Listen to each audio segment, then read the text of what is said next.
Muy buenas noches, amigas y amigos. Mi nombre es Manuel López Sáenz. Hoy es 14 de julio del año 2020 y esta es la transmisión número 92 ya del contenido Ciberterritorio Informativo, un espacio por la promoción de una cibercultura para el consumo y producción inteligente de contenido en la red. En este caso, contenido de carácter informativo puesto a su disposición para realizar un ejercicio de tesis, antítesis y síntesis sobre los temas más relevantes de la realidad nacional, recordando que en este espacio, amigas y amigos, reconocemos tres grandes bloques informativos que son los que ponemos bajo este ejercicio de contraste. Por un lado, la narrativa de los medios tradicionales de comunicación, prensa, radio, televisión. Por otro lado, el bloque informativo por parte de las instancias oficiales del gobierno federal en nuestro país. Y por otro lado, este bloque de información que ponemos a su consideración para hacer este ejercicio de contraste y que a la postre cada quien haga el análisis y tome su propia postura sobre el acontecer nacional.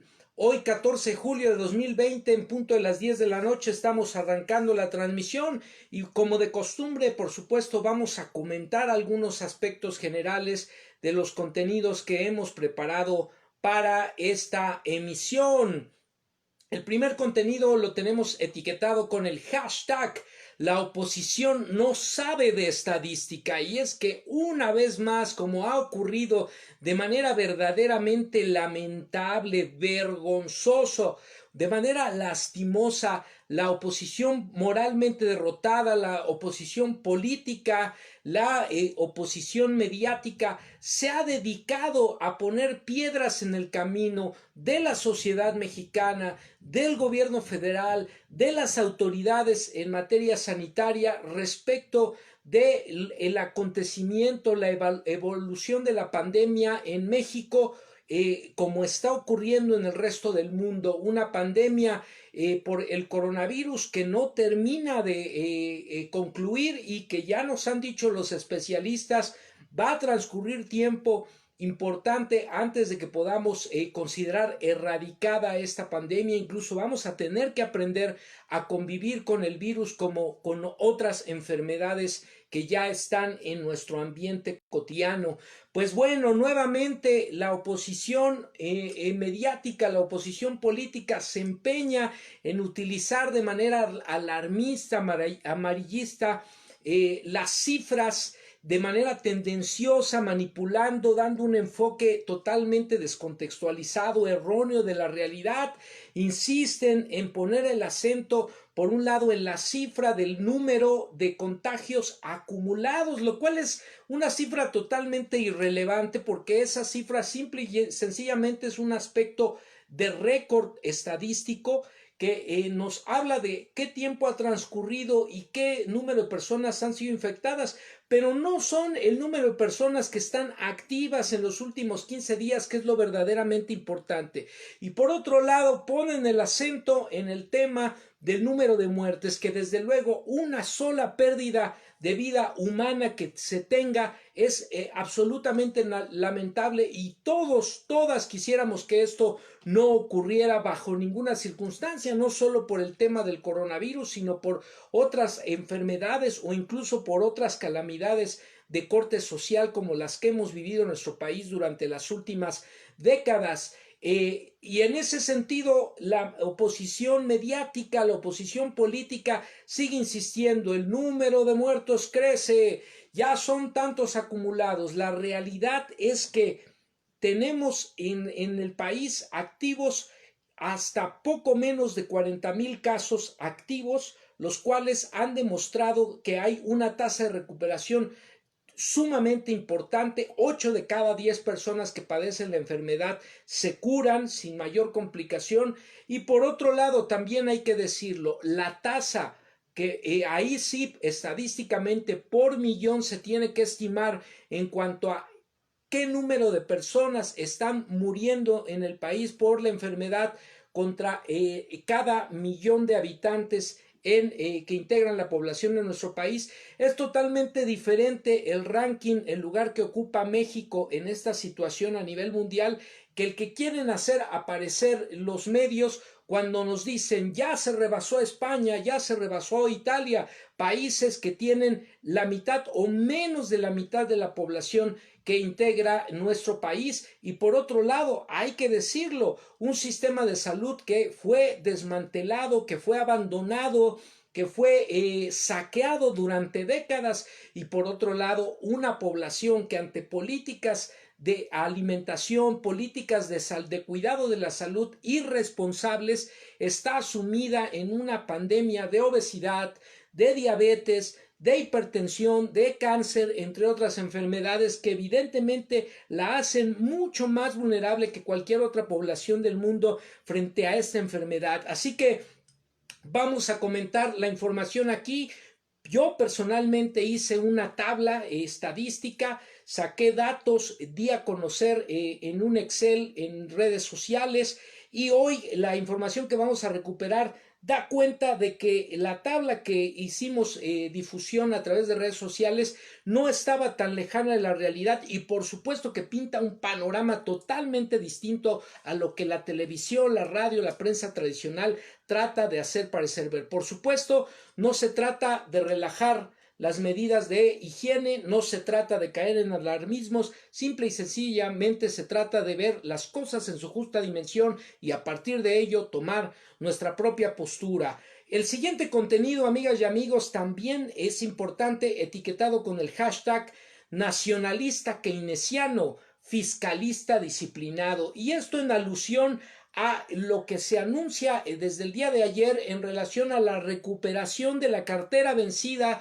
por parte de la Secretaría de Hacienda, particularmente por el SAT, el Sistema de Administración Tributaria, que ha recuperado alrededor de 30,000 millones de pesos de los evasores fiscales que hoy tienen que pagar sus impuestos, que hoy tienen que regularizar su situación o se van a ver metidos en un problema legal, incluso de carácter penal. Esa es la diferencia, la disciplina fiscal del actual gobierno en contraste con el contubernio, la complicidad de las administraciones anteriores, que vaya que les perdonaban impuestos a los grandes contribuyentes, que permitían el negocio de las facturas falsas, y eso desde luego en detrimento de los recursos dispuestos a los servicios de la mayoría de la población.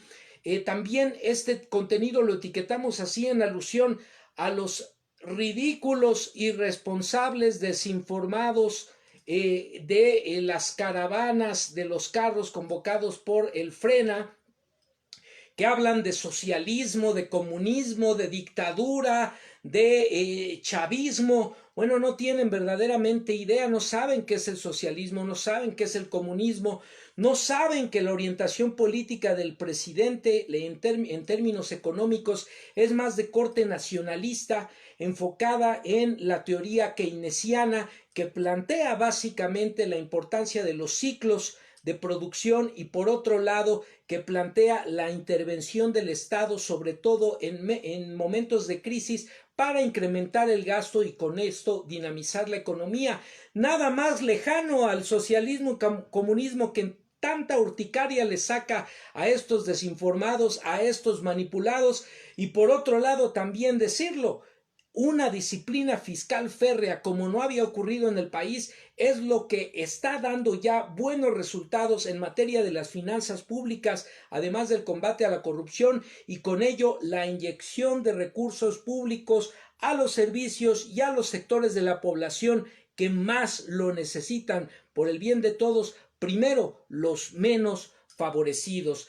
De esta manera, amigas y amigos, el tercer contenido que tenemos etiquetado para ustedes es el hashtag la policía de Calderón, y es que una vez más la policía creada en el sexenio de Felipe Calderón, la Policía Federal, da cuenta de su corrupción, de su descomposición y de cómo se utilizaron recursos públicos de todas y todos los mexicanos de manera poco transparente, desviando recursos para las arcas de los negociantes afines a las administraciones anteriores y también los bolsillos de los gobernantes de las autoridades en turno. Ahí tenemos el caso de Genaro García Luna, hoy en juicio en Nueva York.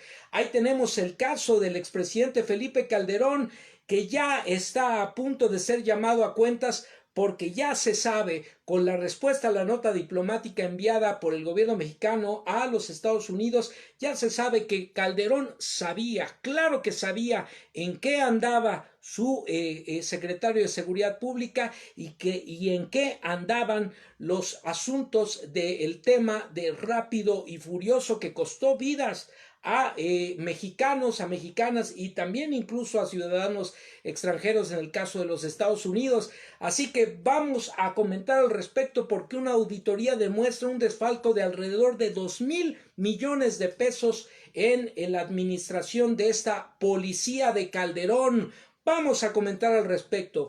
Finalmente, el contenido etiquetado con el hashtag doblemente ladrones, y es que se ha anunciado ya la extradición del exdirector de Pemex, Emilio Lozoya, en el sexenio de Enrique Peña Nieto a nuestro país, y vaya que se empieza a asomar una cantidad de información impresionante sobre el contubernio, los cuchupos, los desvíos, los recursos, los acuerdos draconianos, la infamia en agravio del pueblo mexicano y las finanzas públicas, y bueno, hasta entre ellos se robaban. Hoy se sabe que incluso uno de los sobornos de Odebrecht entregados a Emilio Lozoya para a su vez entregarlo a las arcas del Partido Revolucionario Institucional y con ello apoyar la campaña presidencial de Enrique Peña Nieto, pues resulta que también ahí hubo moches, se roban entre ellos.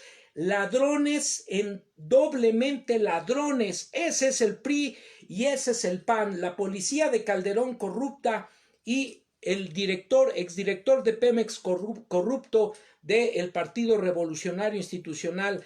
Calderón y Peña, la misma porquería. Y finalmente, el contenido etiquetado con el hashtag Agenda Me Canso Ganso, la agenda presidencial. Pues con esto, amigas y amigos, comenzamos la información, perdonen ustedes. El primer contenido etiquetado con el hashtag La oposición no sabe de estadística. Esta nota la recuperamos de Reporte Índigo, publicada precisamente el día de ayer, y la nota se titula México por debajo de Italia, Estados Unidos, España y Francia al comparar muertes por COVID en relación a 1 millón de habitantes. Esta nota está firmada por la redacción del medio Índigo.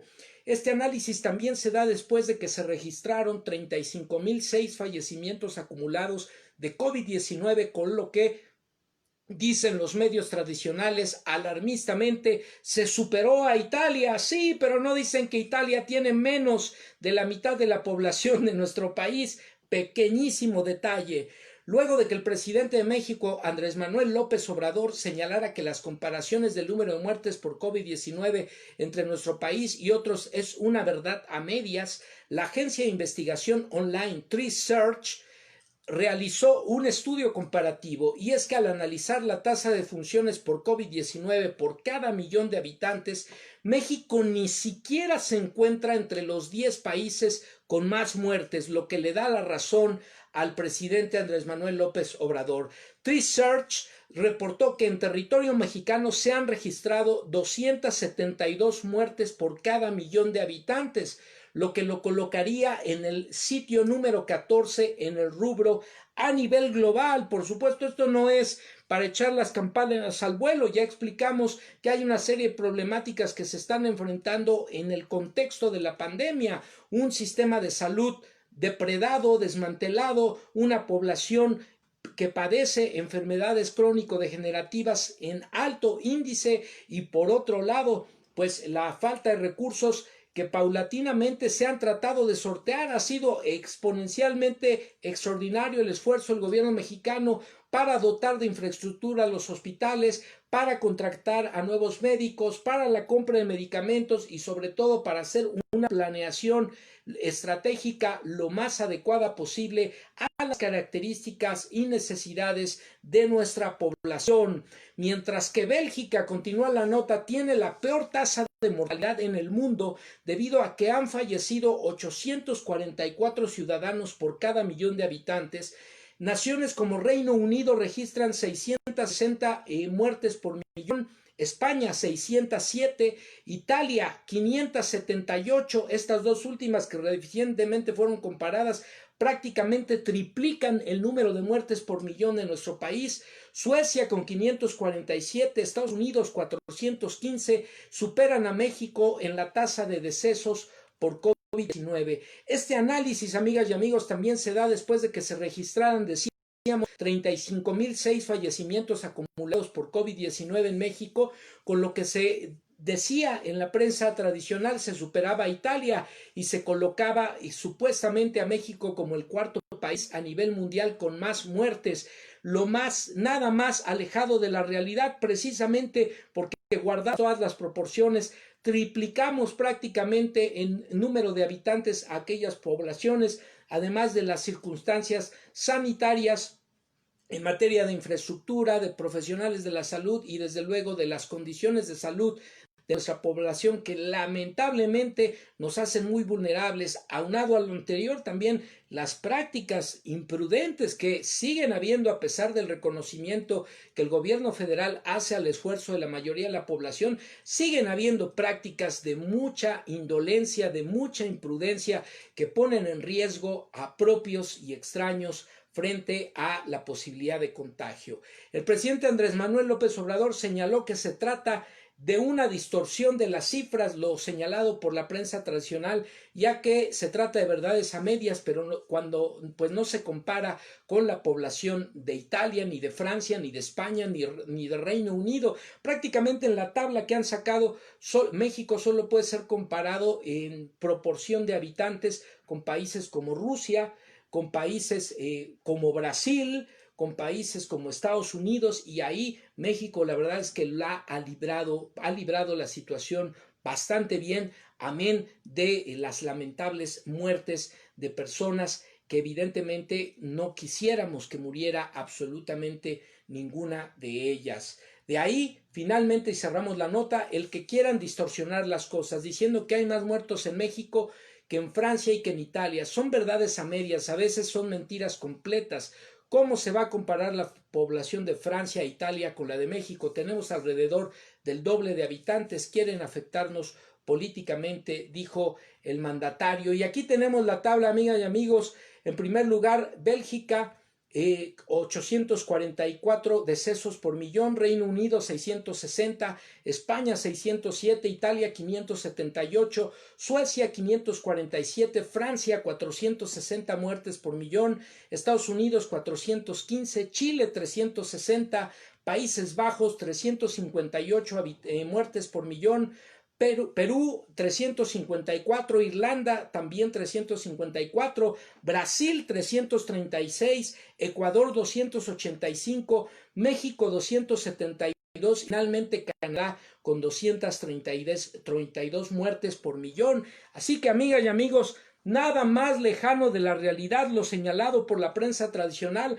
Aquí les planteamos la información. También dejamos a su consideración en Facebook, en Twitter, en nuestras redes sociales. Hemos fabricado ya 2 tablas en Excel relacionadas con la información. Nosotros hicimos el cálculo por miles y por otro lado también hicimos el comparativo por número de habitantes y por porcentaje de población.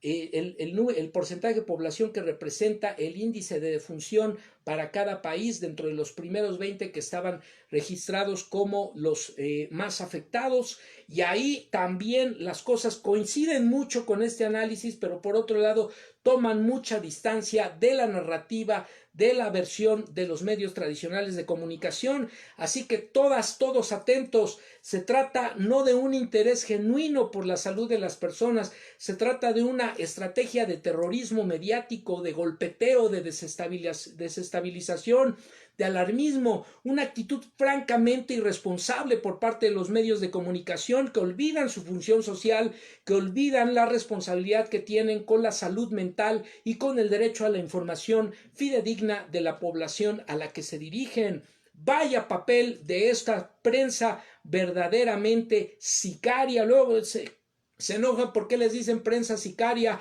prensa vendida, prensa prostituida, pues porque están haciendo un papel afín a los intereses de las élites políticas y económicas nacionales e internacionales desplazadas en nuestro país en el actual momento histórico en el que nos encontramos. Esa es la realidad, así que no lo perdamos de vista y de todos modos, lavémonos las manos, sana distancia, usemos cuando sea requerido en los espacios que nos lo exigen, el cubrebocas, a lo mejor quien quiera, pues la cuestión de sus gafas, pero sobre todo, muy importante, si no tienes que salir, quédate en casa y cuida a los adultos mayores. Ese es el mensaje más importante, amigas y amigos. Pues cerramos con esto la primera nota del día de hoy y continuamos con el segundo contenido. Ya decíamos, hashtag nacionalista keynesiano, fiscalista disciplinado. Esa es la característica del actual gobierno federal y particularmente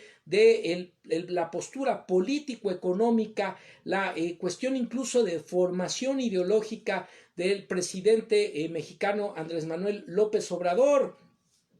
Nada más distante de los llamados a estigmatizar regímenes, ideologías, posturas, formas de ser, de organizarse de otras sociedades que tampoco tendrían por qué ser estigmatizadas. Si alguien me quiere decir o quien me quiere hablar del fracaso del comunismo y del socialismo, pues también díganme dónde están los éxitos del capitalismo si tenemos a más de la mitad de la población a nivel mundial en sociedades capitalistas que viven en situación de pobreza y extrema pobreza. ¿Dónde está el éxito? ¿Dónde están las campanas al vuelo que se pueden echar? La realidad es que el sistema en el que se vive es tan injusto como otros que pudieran en un momento dado criticar, y habrá que hacer un análisis muy puntual, muy profundo, muy sesudo para verificar realmente qué es lo que ha pasado en otras naciones con otras formas de organización, con otras formas de pensamiento político, con otros modelos de desarrollo y de convivencia, porque por ejemplo cuando se habla de Cuba, cuando se habla de Venezuela, cuando se habla de la extinta Unión Soviética, lo que no se dice es que buena parte del sufrimiento de la población, del atraso y de las carencias que puedan ser reales y que se puedan tener, son producto de un bloqueo económico totalmente brutal, autoritario, impositivo, intolerante, arbitrario y sobre todo que atenta contra los derechos humanos de cualquier habitante en este lado del charco o en el otro lado del mundo. Así que vale la pena reflexionar al respecto. En este caso, el presidente Andrés Manuel López Obrador ha sido muy claro. Él lo que quiere es refundar el pacto social, generar una sociedad más igualitaria, realizar una mejor distribución de la riqueza, incentivar el gasto, incentivar que se combata la desigualdad, incentivar los proyectos productivos de pequeños comerciantes, micro, pequeños, medianos empresarios y sobre todo combatir de manera frontal la corrupción, y eso es lo que se está haciendo. Tampoco nos desgarremos las vestiduras y entendamos que los cambios, los procesos de transformación histórico-social son de largo alcance, no son de un momento a otro. Por eso decimos hashtag nacionalista keynesiano, fiscalista disciplinado. Esta nota la recuperamos del portal de noticias El Economista, publicada también el día de ayer, y dice así: desde diciembre, empresas llegaron a una resolución. La Procuraduría Fiscal obtiene 30,000 millones de pesos por acuerdos reparatorios. En una denuncia por posible evasión al fisco, la autoridad puede acusar no solo al responsable en una empresa, sino también puede señalar al Consejo de Administración. Esta nota está firmada por el periodista Fernando Gutiérrez y decíamos publicada el día de ayer en el portal del periódico El Economista. derivado de los acuerdos reparatorios que ha alcanzado la Procuraduría Fiscal de la Federación con empresas que presentan irregularidades ante el fisco.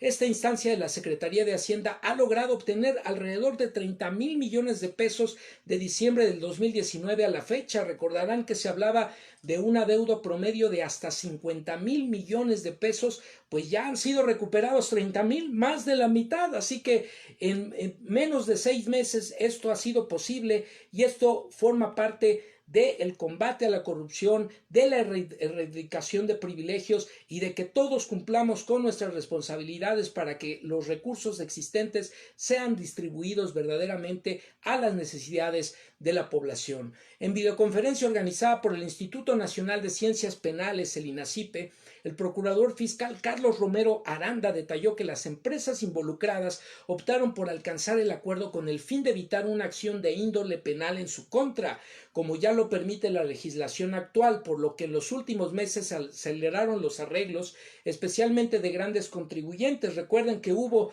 un proceso legislativo que generó precisamente que el adeudo fiscal sea combatido de manera frontal y sea un delito de carácter penal, es decir, que no alcance fianza, y eso por supuesto que tiene muy preocupados a estos corporativos, a estas entidades financieras que estaban acostumbradas a evadir, a que les exentaran impuestos, a que les devolvieran. Total, después a la hora de las campañas ellos ponían algunos centavos en las campañas de los políticos y todos contentos, mientras que el pueblo seguía siendo defraudado y no obteniendo los recursos que se requerían para atender sus necesidades. Esa es la realidad, amigas y amigos. En lo que corresponde de diciembre del año pasado hasta ahorita que estamos en julio, tenemos 30,000 millones de pesos en acuerdos reparatorios que se han cubierto. Iniciamos con unas empresas que decidieron regularizar su situación fiscal en diciembre del año pasado, a cambio de no verse emproblemadas. Tuvimos casos de grandes contribuyentes en estos últimos 2 o 3 meses, explicó el procurador. Hace algunas semanas el gigante minorista Walmart informó el arreglo al que llegó con la autoridad para el pago de 8,070 millones de pesos para concluir asuntos fiscales, y exhortó a las empresas a cumplir en tiempo y forma con el fisco, tal y como lo prevén este tipo de acuerdos.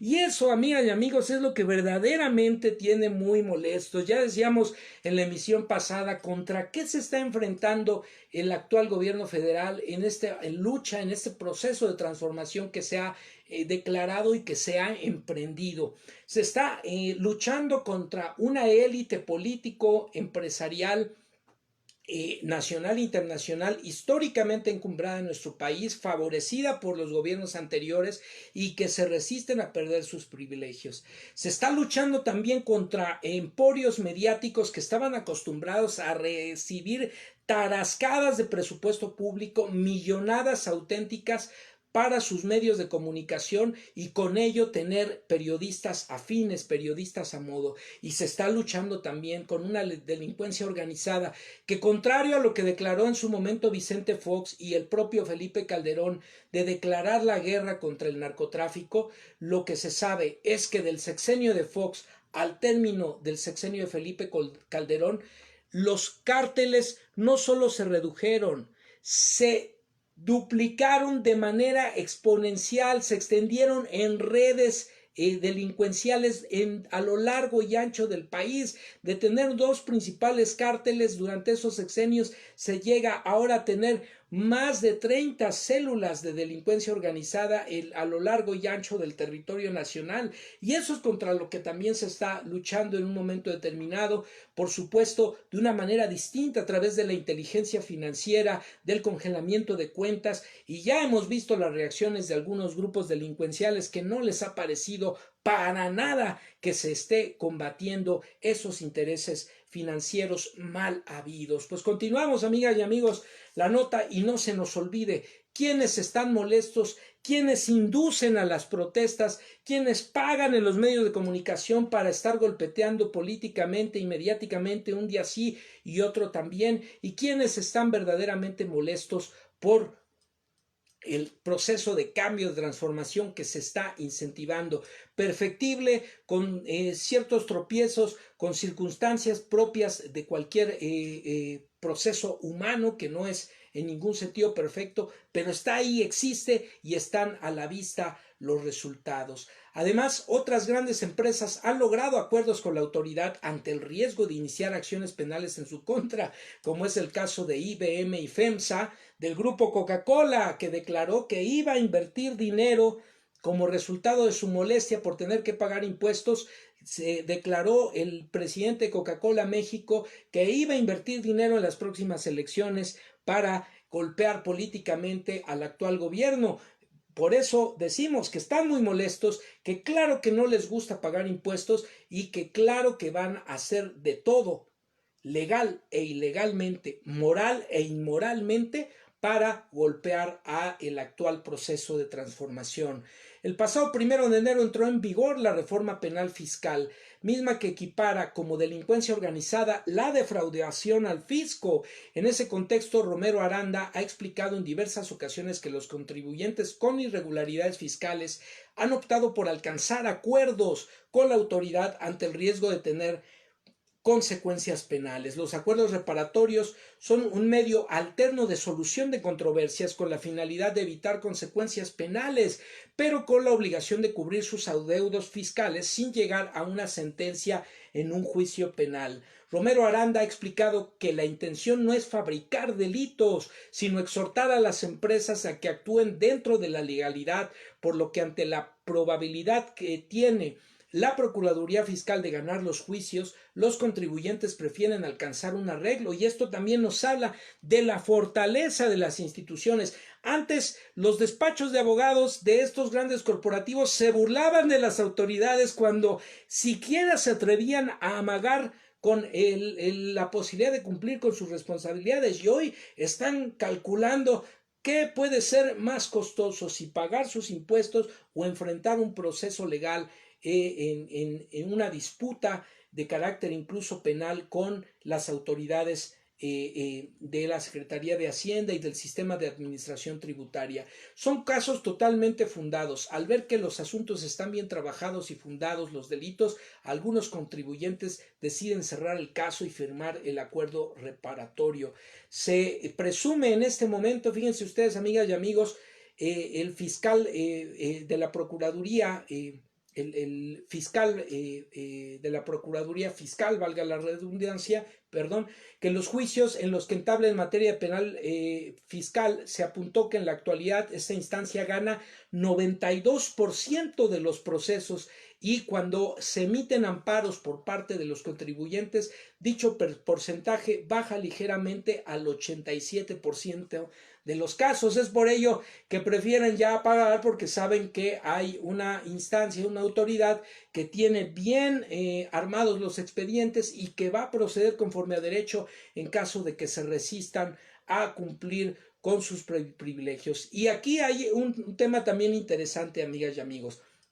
Los requisitos para llegar a un acuerdo reparatorio es cubrir el monto, por supuesto, por el cual se presenta la denuncia, estar al corriente en todas las obligaciones fiscales, no volver a incumplir con las obligaciones fiscales, pero además, esto es muy interesante, publicar en un diario de circulación nacional que han cubierto sus obligaciones fiscales y, por ende, pedir al público en general cumplir con las obligaciones que les corresponden.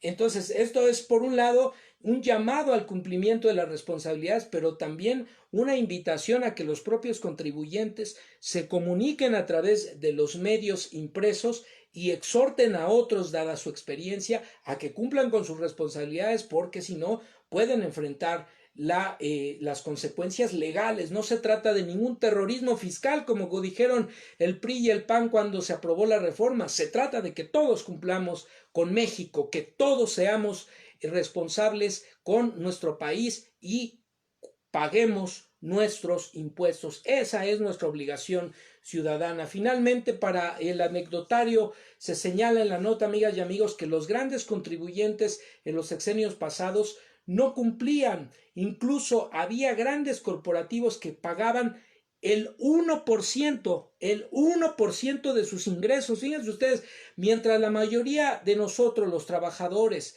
la clase que mueve a este país y que somos mayoritaria, pagamos hasta el 30% o poco más del 30% de nuestros ingresos en impuestos, pues acá resulta que estos multimillonarios no pagaban ni siquiera el 1% de los impuestos que les correspondían. De ese tamaño era el robo, el saqueo, el desfalco de estas grandes empresas en contubernio con los que se hacían llamar representantes populares en los más altos cargos de nuestro país en sexenios anteriores. Por eso están molestos y por eso se les está llamando a cuentas. Pues cerramos la nota, amigas y amigos. Vamos con el siguiente contenido. En este caso, el contenido etiquetado con el hashtag La Policía de Calderón. Vamos a leer algunos comentarios. Vamos a ver por aquí.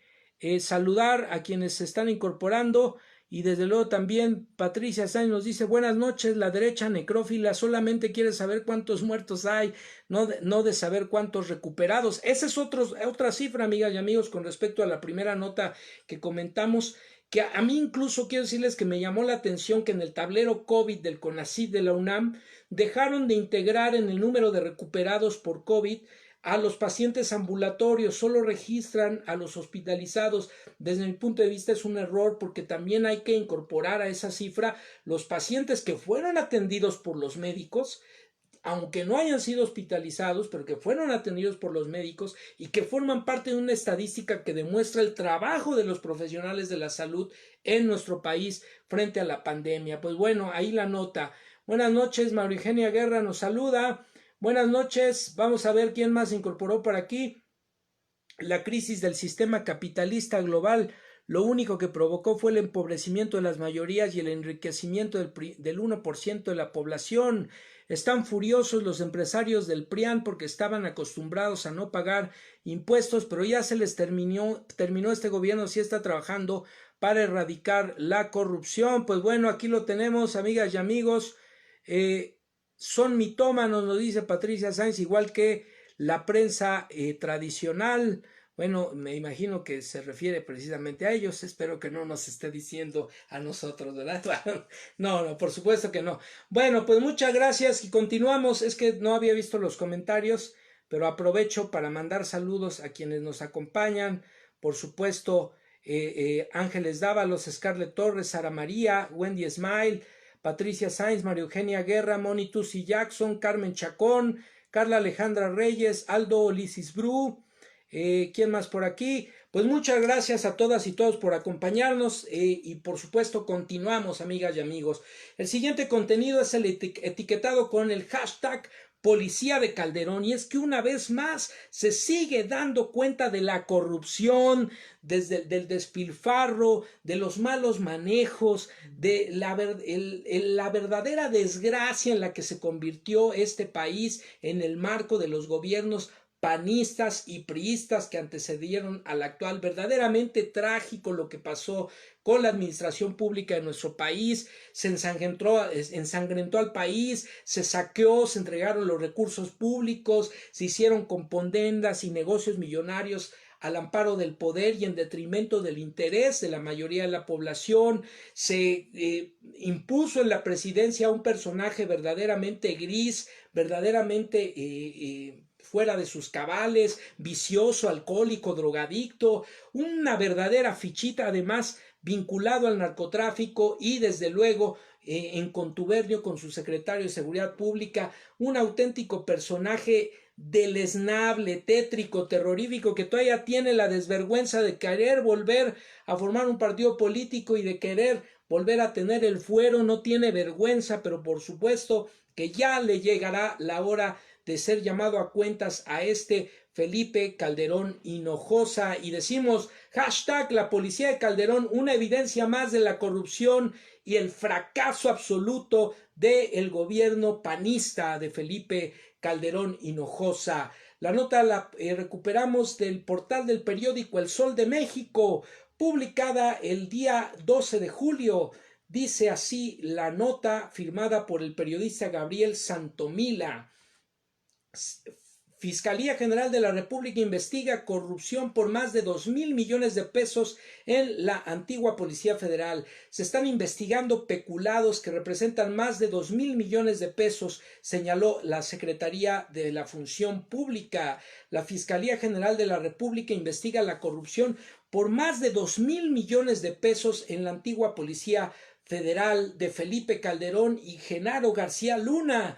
La Secretaría de Seguridad y Protección Ciudadana, en su informe anual Estrategia Nacional de Seguridad Pública enviado al Senado de la República, detalla que en el 9 de agosto del 2019, como parte del proceso de transición de la Policía Federal a la Guardia Nacional, se instaló una mesa de fiscalización con la participación de la Auditoría Superior de la Federación y la Secretaría de la Función Pública. Se procedió a liquidar a la Policía Federal y a transferir los recursos a la nueva Corporación de Seguridad Pública, lo que implicó el reto de coordinar una transición ordenada del personal operativo y administrativo, respetando los derechos de los servidores públicos e informando sobre los procedimientos respectivos tanto a los elementos de la Policía Federal que quieran integrarse a la Guardia Nacional como a los que optaran por concluir su relación laboral. El documento explica que han atendido de manera puntual las observaciones de la Auditoría Superior de la Federación por las irregularidades detectadas en las administraciones pasadas. En ese sentido, la Secretaría de la Función Pública, a través de los órganos internos de control, ha realizado auditorías a partidas de gasto de seguridad pública nacional. Se están investigando peculados que representan más de 2,000 millones de pesos, denuncias que se han presentado ante la Fiscalía General de la República. El documento destaca que mediante el diagnóstico de las irregularidades administrativas detectadas en administraciones pasadas, se ha podido identificar un complejo esquema de corrupción sistémica que ha afectado áreas de seguridad e inteligencia del país, dando lugar a que en la actualidad se trabaje en una estrategia destinada a no solo castigar a los responsables, a recuperar recursos y a devolver a la sociedad lo robado, que es algo inédito y por demás importante, pero también al mismo tiempo a frenar las prácticas que pervierten el servicio público. En ese sentido, en la adquisición de bienes con el acompañamiento permanente de la Secretaría de la Función Pública y la Auditoría Superior de la Federación, y se ha evitado el establecimiento de sobreprecios y pagos indebidos a los proveedores en la compra de insumos. Se ha promovido también una política estricta para obtener las mejores condiciones de calidad y precios existentes en el mercado, logrando economías significativas. Durante el primer trimestre de 2020, amigas y amigos, se han obtenido más de 1,000 millones de pesos de ahorro, lo que permitirá alcanzar el objetivo de construir 79 cuarteles en el actual ejercicio, sin que para ello sea necesario solicitar algún tipo de ampliación presupuestal. Pues aquí lo tienen, amigas y amigos, y un elemento más importante: el tema de la austeridad no es la reducción de recursos en cuanto a la atención de necesidades de la población. El tema de la austeridad es el uso eficiente de los recursos, el uso transparente de los recursos y sobre todo que se evite la corrupción, que se evite la compra preferencial a proveedores de las administraciones anteriores, sobre todo aquellos que demostraron dar un sobreprecio verdaderamente lesivo a las arcas públicas. De eso se trata, amigas y amigos, por supuesto, el asunto de la austeridad. Pues bueno, con esto estamos cerrando el tercer contenido y vamos ya al último contenido de la noche, etiquetado con el hashtag doblemente ladrones, y esta nota la recuperamos del portal de noticias Polemón, encabezado por el periodista y académico Jorge Gómez Naredo, a quien desde luego reconocemos su importante labor con colegas, estudiantes, periodistas, politólogos, profesionales de la UNAM y de otras casas de estudio que contribuyen al contenido editorial de este portal de revista política, de análisis político, Polemón. Le agradecemos la información y esta nota fue publicada también el día de ayer. Dice así: según el documento de los cargos por los que se señala al exdirector de Pemex, Emilio Lozoya, el exfuncionario era tan corrupto que desvió recursos de un soborno destinado al PRI para adquirir una casa de 1.9 millones de dólares para su familia. Es que de verdad, entre ladrones se vean estos sinvergüenzas. Por un lado, el panismo que saqueó, ensangrentó y dejó en la ruina absoluta al país, y por otro lado el priismo que después de 80 años solo soltó la presidencia 12 años y volvió el nuevo PRI, que salió más corrupto, más sinvergüenza y más depredador que el viejo PRI. Esa es la realidad, y aquí tenemos un ejemplo entre ellos mismos. El soborno que le entregó Odebrecht para la campaña de Peña Nieto, pues entre que me lo entregas a mí como Emilio Lozoya, le doy su mochada y le entrego al PRI, y las mochadas siguen y la corrupción sigue por todos lados. No en balde el expresidente Enrique Peña Nieto decía que la corrupción era un problema cultural y prácticamente aceptaba su existencia, naturalizándola, dándola por hecho como parte de la naturaleza de los mexicanos. De ese tamaño el cinismo del priismo, que recientemente también desgobernó a este país. Por eso no lo olvidemos, PRI y PAN, la misma porquería, los mismos rateros, los mismos sinvergüenzas. No lo olvidemos, amigas y amigos, eso es muy importante.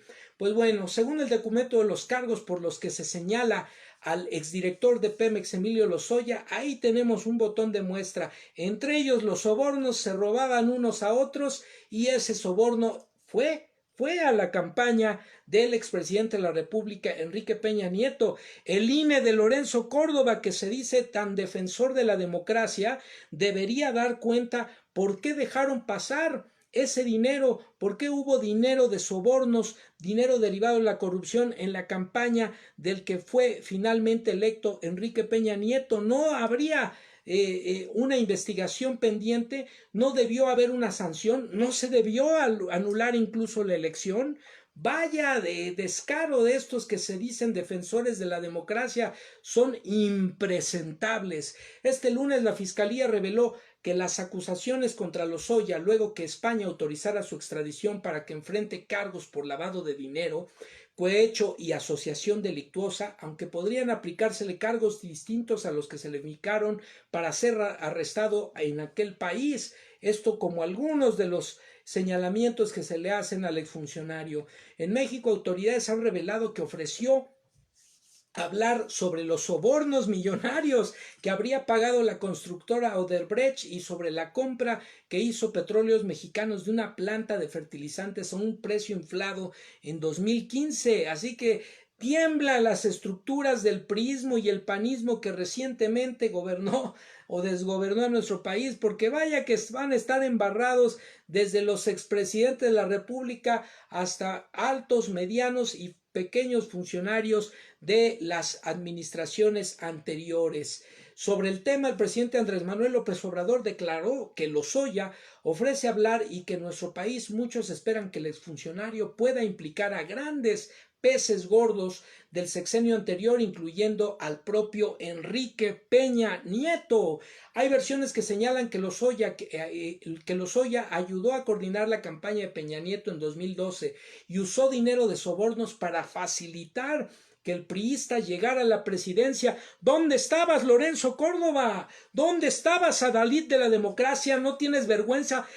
Si tuvieras vergüenza, tendrías que renunciar al INE.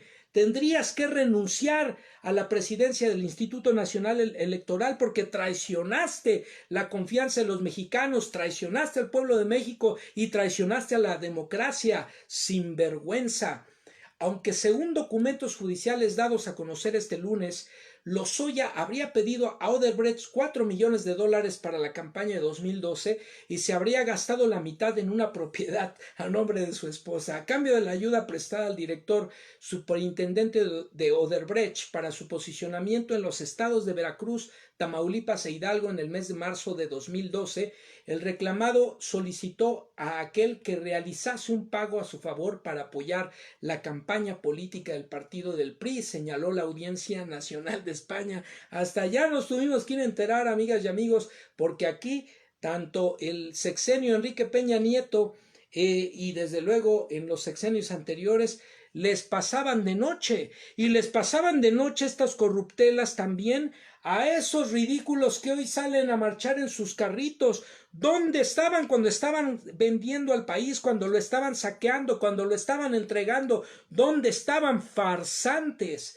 Entre abril y junio y luego en noviembre, Odebrecht depositó hasta 8 transferencias por un total, decíamos, de 4 millones de dólares en cuentas relacionadas con la familia Lozoya, pero parte de dicha cantidad se destinó el día 23 de agosto de 2013 a la compra de un inmueble por 1.9 millones de dólares en el estado de Guerrero por la esposa del reclamado, Mariel Helen Heckers.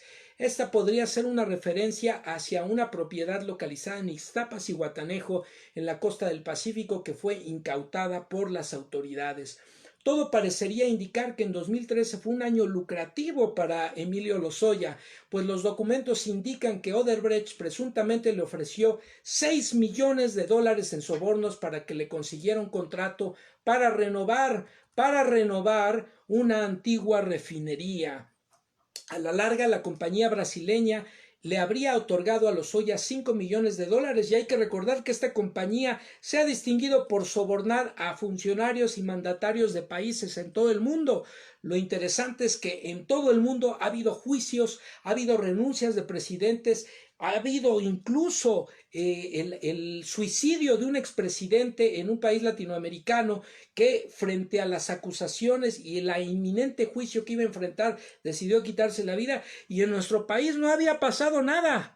Y nadie se había pronunciado, y nadie había salido a marchar en sus carritos para protestar por este agravio, este desfalco en contra de todas y todos los mexicanos, porque ese dinero no existió, se desvió y debió ser utilizado para escuelas, que tanto necesitamos, para hospitales, que hoy estamos necesitando, para infraestructura, para servicios, para los apoyos. Ahora que los panistas quieren un ingreso único universal, hipócritas. Si no se hubieran robado los excedentes petroleros que llegaron como nunca al país en el sexenio de Vicente Fox y de Felipe Calderón, habría alcanzado para ingreso único universal durante 12 años que desmantelaron este país. Sátrapas, traidores, sinvergüenzas, cínicos, impresentables todos ellos, amigas y amigos. Finalmente, pero eso no es todo, la empresa Altos Hornos de México, que después le vendió a Pemex una planta de fertilizantes a sobreprecio, le pagó al exfuncionario 3.4 millones de dólares en 2012, de los cuales desvió 2.58 millones para comprar una propiedad en un lujoso vecindario de la Ciudad de México. Hasta ahora Lozoya siempre ha negado haber cometido algún ilícito, pero huyó de México y estuvo prófugo un mes en el extranjero hasta que fue arrestado por la policía de Málaga, España, en febrero pasado. Pues aquí lo tienen, pronto, muy pronto, Calderón, el expresidente, tendrá que rendir cuentas por los desvíos en su policía, pero sobre todo por la mal llamada guerra contra el narcotráfico, y porque ya se sabe con la nota diplomática que dio respuesta el gobierno norteamericano que sí estaba enterado de las relaciones de su secretario de Seguridad Pública con el narcotráfico, que sí supo del ingreso de armas en el operativo Rápido y Furioso, y eso puede ser motivo de su encarcelamiento, además de los desfalcos, del robo de los excedentes petroleros que, insisto, llegaron como nunca a nuestro país en su sexenio y nadie sabe en dónde quedaron. Y por otro lado, Enrique Peña Nieto y prácticamente el conjunto de su gabinete tendrá que ser llamado a cuentas por esta y otros latrocinios. Y ahí te hablan, Lorenzo Córdoba, ¿por qué no investigas? Ya que te preocupa tanto la democracia, ¿por qué no investigas de dónde salió el dinero, a dónde fue a dar y por qué no se anuló la elección presidencial de el 2012, donde Enrique Peña Nieto fue ungido presidente de la República? ¿O por qué, aunque no estabas tú en el cargo, por qué se permitió desde el Instituto Federal Electoral en ese entonces la imposición fraudulenta de Felipe Calderón en la presidencia de la República? ¿Por qué se permitieron estas instituciones autónomas y defensoras de la democracia? ¿Por qué permitieron estos fraudes en la cara del pueblo de México, en agravio del pueblo de México y de la democracia de nuestro país. Vaya personajes. Pues bueno, amigas y amigos, con esto estamos cerrando la transmisión del día de hoy y por supuesto vamos al último de los contenidos acostumbrado, que es el contenido etiquetado con el hashtag Agenda Me Canso Ganso, la agenda presidencial. Pues bueno, amigas y amigos, el día 8 de julio, la última vez que nos vimos fue el día 7 de julio, el día 8 de julio dimos cuenta de un encuentro histórico. El presidente de la República tuvo su primera salida como jefe de Estado, su primera visita oficial a un país extranjero, en este caso los Estados Unidos, para formalizar la entrada en vigor del Tratado de Libre Comercio y tratar también algunos otros temas importantes de la agenda migratoria, de la reactivación de la economía, de la atracción de inversiones y también, desde luego, asuntos que tienen que ver con un expresidente que anda por ahí extraviado seguramente en el agua, como acostumbra Felipe Calderón. Pues el 8 de julio, ofrenda en el monumento a Abraham Lincoln por parte del presidente de la República y también el monumento a Benito Juárez en el estado de la Unión Americana, en Washington.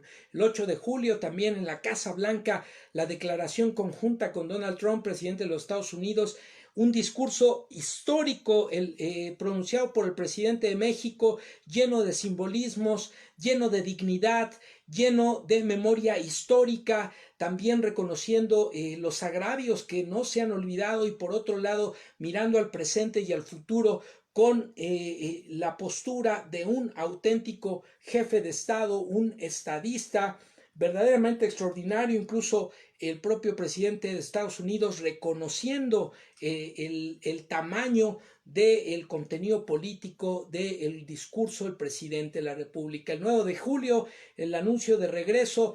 Previo a esto hubo una cena brindada en honor del presidente de la República con empresarios estadounidenses, mexicanos, el propio presidente de los Estados Unidos, y también ahí hubo muy buenas noticias sobre inversiones venideras, atracción de inversión para nuestro país, tanto de capital extranjero como de propios empresarios mexicanos. Incluso el Consejo Coordinador Empresarial, después de tantos berrinches y pataletas que ha dado, reconoció públicamente mediante una carta el éxito de la visita del presidente en materia de atracción de inversiones para nuestro país. El 10 de julio se decía en conferencia de prensa, el TMEC es un logro en beneficio de las tres naciones y de nuestros pueblos.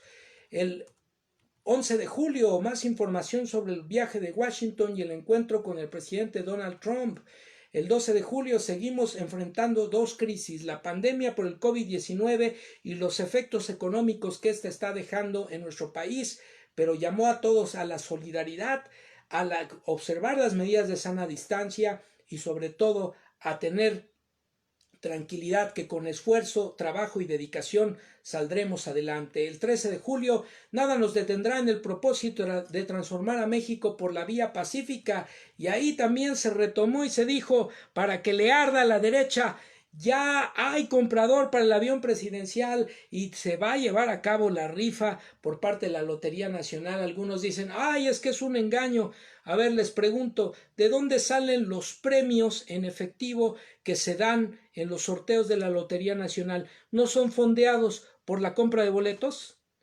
Esos son los sorteos de la Lotería Nacional. Y eso es lo que se va a hacer aquí. Lo más importante es que lo que se obtenga de la venta del avión directamente y lo que se obtenga de las ganancias del sorteo, además de los premios que se entregarán a algunos ganadores, tendrá un destino muy concreto, que es el equipamiento de los hospitales. No se nos olvide que ya se había iniciado un proceso de recuperación de la infraestructura hospitalaria en el país. Llegó la pandemia y eso prendió también las alertas, pero lo cierto es que ya había un plan y por eso se había hablado de la venta del avión presidencial para la compra de equipo médico y rehabilitación de la infraestructura hospitalaria en nuestro país. Finalmente, el día de hoy, hace 15 horas, se anunció algo extraordinario en la conferencia de prensa. se dijo, trabajamos para equilibrar el cuidado de la salud de los mexicanos, las mexicanas y la recuperación económica. Y el CONACYT presentó los dos proyectos, los dos prototipos de ventilador de fabricación auténticamente mexicana, 100% mexicana en nuestro país. Ya se anunció que se van a producir en serie los primeros 1000 ventiladores fabricados por científicos, por técnicos, por ingenieros mexicanos y mexicanas. Y aquí la pregunta es, ¿por qué no se había desarrollado?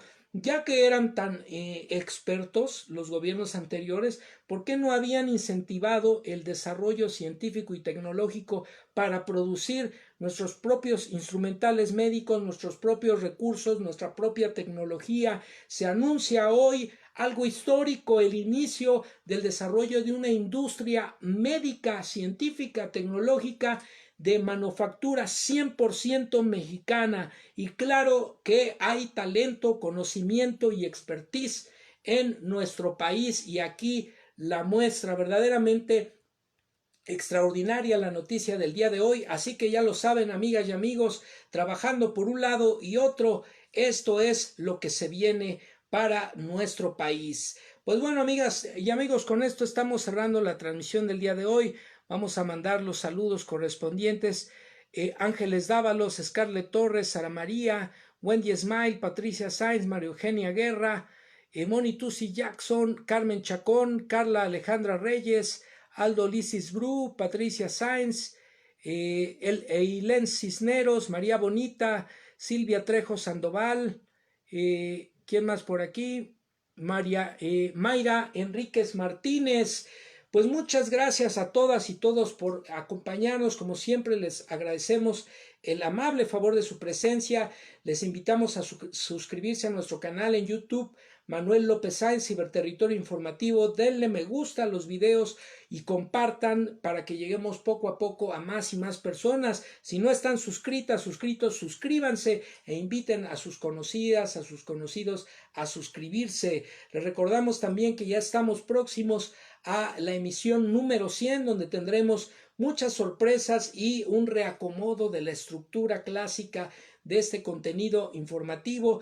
Queremos tener invitados. Si a ti te interesa participar a partir de la emisión número 100 como comentarista, como invitado especial en la emisión de Ciberterritorio Informativo, mándanos un mensaje, te vamos a agregar al grupo de invitados especiales de Ciberterritorio Informativo para que aparezcas con nosotros en alguna emisión y nos acompañes con tus comentarios, con tus opiniones sobre los temas que estamos aquí poniendo a consideración de todos.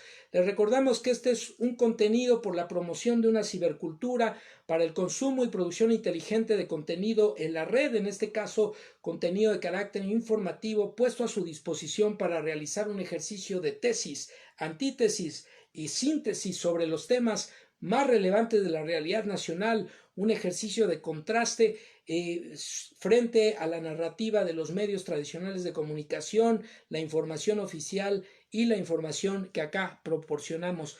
No le crean a los medios tradicionales, no le crean a los medios oficiales, tampoco nos crean a nosotros. Hagan ustedes el análisis, el ejercicio de contraste, busquen también otra información y finalmente tomen su propia opinión, su propia postura. Eso es lo que estamos impulsando para ustedes desde este espacio. Pues les agradecemos muchísimo la compañía el día de hoy. No olviden acompañar mañana en transmisión extraordinaria Ángeles Dávalos en Ciberterritorio Socioemocional, y nosotros nos volvemos a ver el próximo martes en punto de las 10 de la noche. Muy buenas noches, que descansen y hasta la próxima.